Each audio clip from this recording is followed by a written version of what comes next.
Dapat sahaja arahan daripada saya, Israel boleh serang Gaza semula. Ini kenyataan rasmi daripada Trump. Trump ialah dalang sebenar yang telah menghancurkan bumi Gaza. Di belakang Zionis Israel ada Trump. Rakyat Malaysia semua, kita semua wajib membantah kehadiran Trump yang akan datang ke Malaysia pada minggu hadapan. Banyak sebab kenapa kita bantah Trump turun ke Malaysia. Pertama, Trump ialah dalang sebenar kepada kehancuran bumi Gaza. Trump berada di belakang Zionis Israel dalam menghancurkan bumi Gaza. Trump telah menghantar ketenteraannya, tenteranya dan juga senjata-senjatanya untuk membantu Zionis Israel laknatullah yang sedang menghancurkan bumi Gaza. Kedua, apabila Trump menjadi Presiden Amerika, antara perkara terawal yang dia lakukan ialah dia mengiktiraf Baitul Maqdis menjadi ibu kota negara haram Zionis Israel. Perkara ini telah menyebabkan penentangan hebat daripada rakyat di Palestin yang membantah tindakan tersebut. Tapi Trump dengan keras kepalanya, dengan kejahatannya, terus mengiktiraf perkara ini. Dan ini menunjukkan bahawa Trump bersama dengan agenda Zionis Israel untuk merampas tanah umat di bumi Palestin.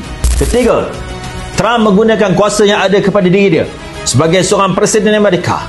Dia telah menghantar bantuan senjata, bantuan ketenteraan kepada negara haram Zionis Israel untuk mereka menghancurkan bumi Gaza, untuk mereka genosid, untuk mereka melakukan pembunuhan beramai-ramai kepada umat di bumi Gaza.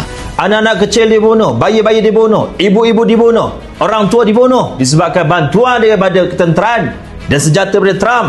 Dan Trump telah memberikan ratusan bilion dolar Amerika untuk menghancurkan bumi Gaza demi mencapai matlamat yang jahat yang ada kepada Trump dan juga sekutu-sekutunya.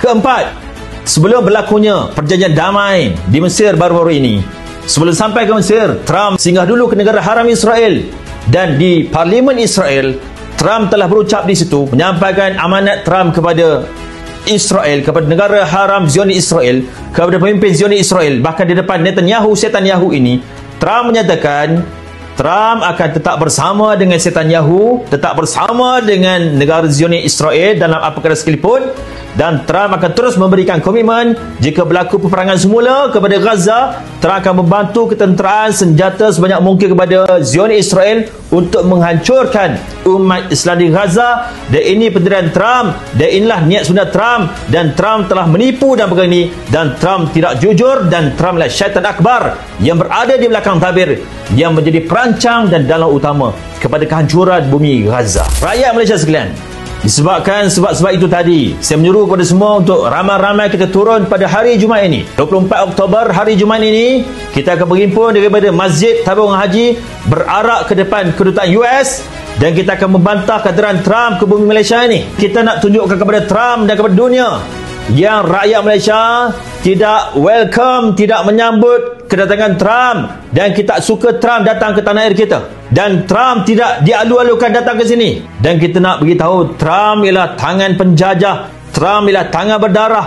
Ia telah menyebabkan bumi Gaza hancur disebabkan bantuan daripada Trump kepada setan Yahu dan juga Zionis laknatullah.